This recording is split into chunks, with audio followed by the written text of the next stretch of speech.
If you ask me today if dreams come true, I would gladly say yes, because the decade-old backstory, I was walking on the bylanes of Mumbai. I saw a nice designer store. There were amazing exquisite designs that were displayed. I just looked up and I saw the label, cut to 2022.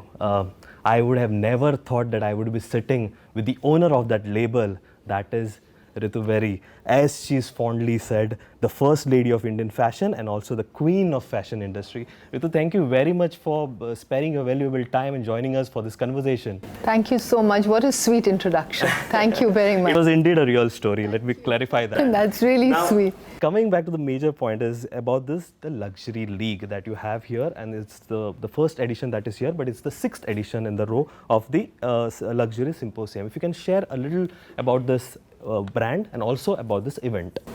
So the Luxury League is actually a not-for-profit foundation.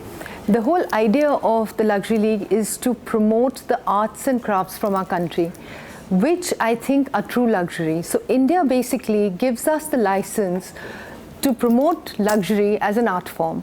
We have a lot of things like Khadi, for instance. We have tribal art, which are exquisite, handmade, hand-woven, bespoke, and the whole world gives us acclaim.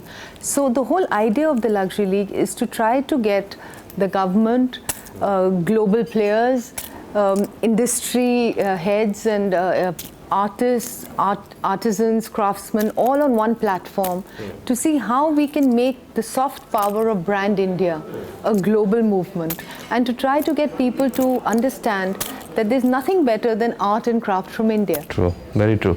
Now, it's the amazing story that you have, the kind of journey that you've started from the early 90s. You were the alumni of the National Institute of Fashion Technology. That's right. I believe the first batch that was in New Delhi. From there to starting your boutique, then to being this icon of fashion industry. How do you see this journey of yours?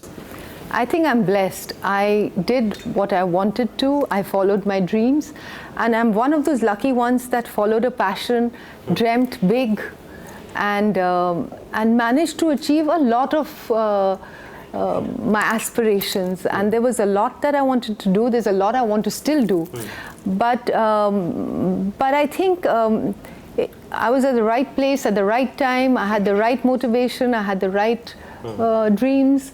And I managed to get to sit next to you. It's indeed my pleasure.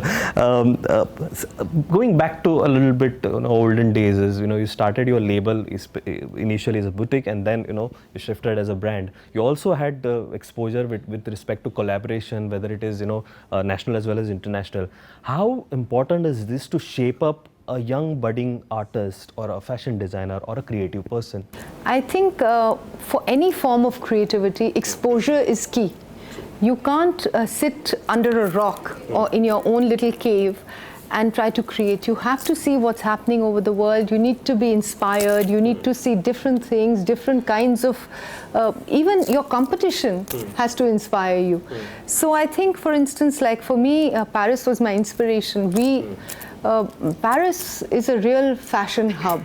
So if an Indian designer has any dreams, if you can conquer Paris, you're doing conquer something. The world. You can't conquer the world, but in your Impress. own world, Yeah. you conquer your own world. So I think for me, it was a real challenge to try to show my collection there, to get approval, to get validation. And so I think I basically just went for it like a bull. I didn't plan anything. I thought I want to do this, and I did it. I said I want to go and work in Paris, and I went, and I said and I was very true to myself. The most important thing is that you've got to be authentic. You can't be pretentious to follow people. You do what you believe in, and that's exactly what I did. Okay, the fashion industry has changed drastically maybe in the 90s and what we see the fashion as of now. How do you see this particular change? And more importantly, with respect to brands like Lakme India Fashion Week, you are an integral part of that particular initiative. How do you see those milestones in promoting fashion in India? So when I started and I joined the industry way back in 1990s when I launched my label, there was no fashion industry. True. There was, there were no, we were all designers. There were 5-10 of us who were trying to be designers. We didn't understand what a fashion industry meant. We were new out of NIFT, and it was great because we didn't have to follow anyone. We did our own thing. We had to set our own milestones. We had to achieve what we thought was the right thing to do, and there were no maps, road maps that you could follow. But having said that, it was challenging because when I sat with a customer or a client and I'd say try to wear purple, they would be very reluctant. They would say that no, we don't want to be the first to try something. We came with a different mindset altogether. They wanted to follow a trend. Today, when you sit with a client, they said, we want to stand out, we want to look different. So it's much easier for a designer today. In 30 years ago, you had to follow the trend, you had to create that confidence. And also back then, there was no, it was occasion dressing. Yeah. People dressed for a wedding or for a Diwali or a festival. Nobody really dressed all the time, People had to follow a trend. They were not trendsetters. Today, everyone wakes up in the morning and they say, what should we wear? We want to look good, which is great. And I think the fact that there are so many fashion weeks, there are so many designers in the market, it's all validation that fashion is the industry that is booming, is doing well. We're in the right direction. There's scope. Okay, also you spoke about validation. A validation for a creative person or a fashion designer per se happens to be being up on the cover pages of a magazine or being featured in some of the national magazines, as well as, more importantly, international magazines. You have been featured in almost all the magazines that are there in public domain, How do you see those aspirations? I'll come to the awards and accolades later, but this is something that I wanted to understand. I think validation is very personal. It's each person has their own validation. Like for me, being in a magazine or in a cover is the fact that there was one person, the editor, who liked my work and put it there. Okay, and it's great, and it's not validation for me. It encourages me to go on, and it makes me feel proud, makes you happy for that moment.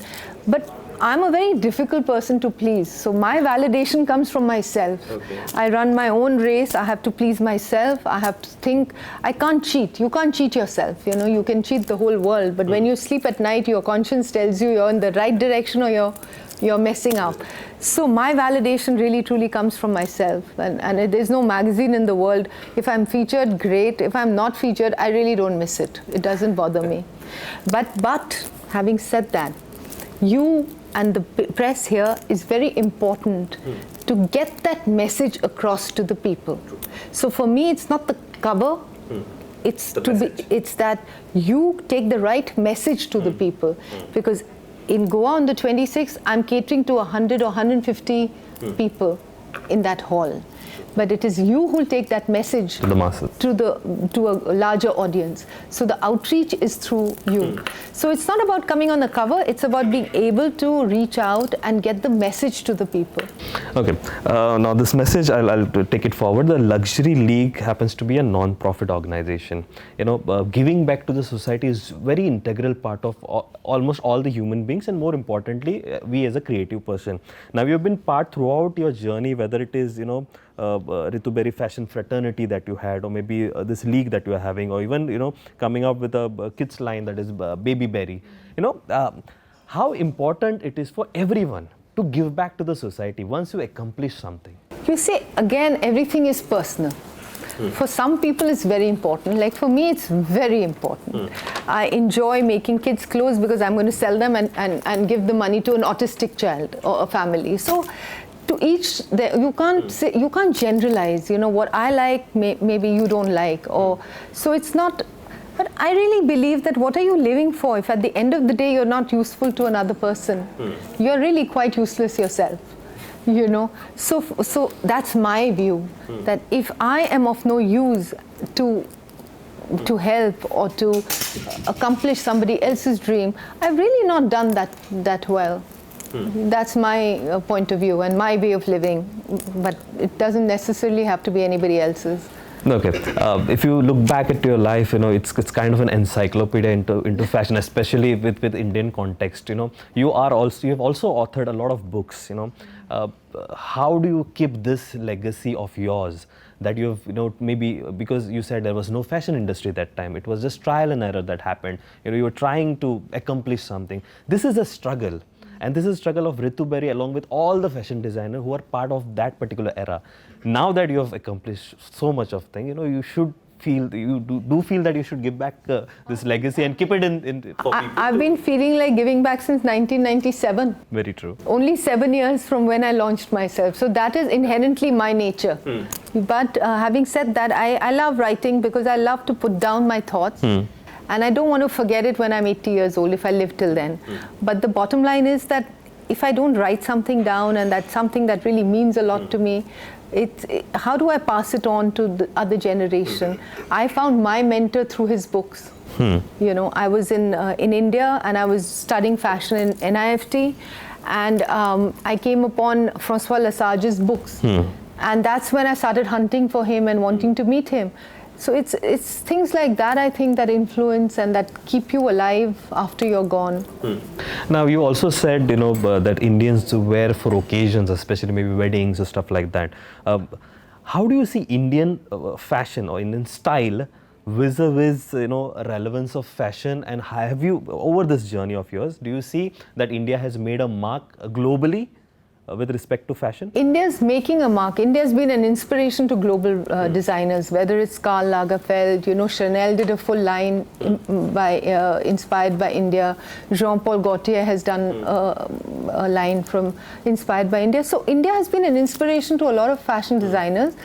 But I mean, there are a lot of Indian designers who are very talented, who are doing very exceptional work, and they're working abroad as well. But it's going to take us a time to become the Zara of the industry. I mean, for me, Zara is true success. Whether you're in Goa, whether you're in Ibiza, whether you're anywhere, everyone's heard of Zara. Everyone wears Zara. Whether you wear a big brand, you will still have a Zara in your closet. So, a sign of real success for a fashion brand is Zara. So India's got a long way for that. Okay, and you've also been part of Khadi movement here, and you've been on board with Khadi. How do you see brand Khadi? Because maybe last 5-10 years we've been seeing this Khadi coming in public domain now. How do you see Khadi as one of the predominant hero of Indian fashion industry coming up? Or you see that Indian fashion industry comprises of all other things which has a lot of scope? So I really believe that Khadi is the national fabric of India. Okay, and Mahatma Gandhi is a huge global story. If we as Indians if I was to be given a free hand to promote Khadi, it's the easiest thing to do. Because you go anywhere in the world and you say Mahatma Gandhi, everyone's heard of Mahatma Gandhi. Khadi is, after Mr. Narendra Modi became the Prime Minister, he revived the whole movement of Khadi. But there was no Khadi otherwise. It was for senior citizens and for politicians, But I believe I've done Khadi outfits which my clients have worn to weddings, to festivals. So Khadi is a really beautiful fabric. It's so versatile. It can be really molded into different looks. And I think brand Khadi has a huge romantic story with Mahatma Gandhi involved. You go anywhere in the world, you can knock their heads off with Khadi. So it's time for us to have that strength to be able to do things like that. Okay, vis-a-vis Goa context, Khadi obviously is a national brand that we have. In Goa, we have something called as Kunbi. Now, you might also have heard about this particular thing. This, again, for the last 5-10 years, it has been in fashion. A lot of celebs or Goan people are embracing this particular fabric. How do you see brand Kunbi more important? And since you stay here, you have your home here in Goa, how do you see Kunbi? I think it's got a lot of potential. and it must become more popular, because I feel it's still localized to Goa. People, I've taken some of it to Delhi and tried to promote it, and I think I've got a great response. So I think it's time that we did a lot of innovation and experimentation and created something new with it. Okay, now coming back to the fashion, there are less brands here in Goa who have, we can say are national brands or global with respect to fashion. How do you see all the viewers of mine who are watching, the young brigade that wants to get into fashion and creative arena and create a brand? Because Ritu Beri could have been maybe another fashion designer, but she went on and created a brand of her own, which has a huge legacy. What would be your advice to them? So I really think that to be a brand, you have to be yourself. You can't follow a Ritu Beri or anybody. You have to do your own, you have to follow your authenticity. You have to follow your dreams, you have to follow what you're good at, you have to discover your USP, and you have to follow that and promote it. You can't be a trendsetter if you follow trends. You have to break the rules and break the mold and create your own niche. That's what I would think a young designer needs to do. Okay, and last question would be, there are a lot many times you have apprehensions with respect to luxury or a brand. How do you break that jinx, especially with your collection that you have and your experience in terms of this journey? We always say that it's expensive brands. You find it difficult to work, whether to cater to the masses, your work to reach to the masses. What would be your advice to them, or one liner? I think there is a large market. There's place for everybody. If you're good at what you do, whether you're expensive or you're inexpensive, you'll always have a customer. You just have to be able to do it differently, be creative, and reach out to your audience. Very true. Okay, Ritu, thank you very much for joining us on this short notice, and I understand you have a great event planned, and I hope you have an amazing time yourself first, and obviously the entire team. And one last message for all my viewers with respect to their event that is coming up.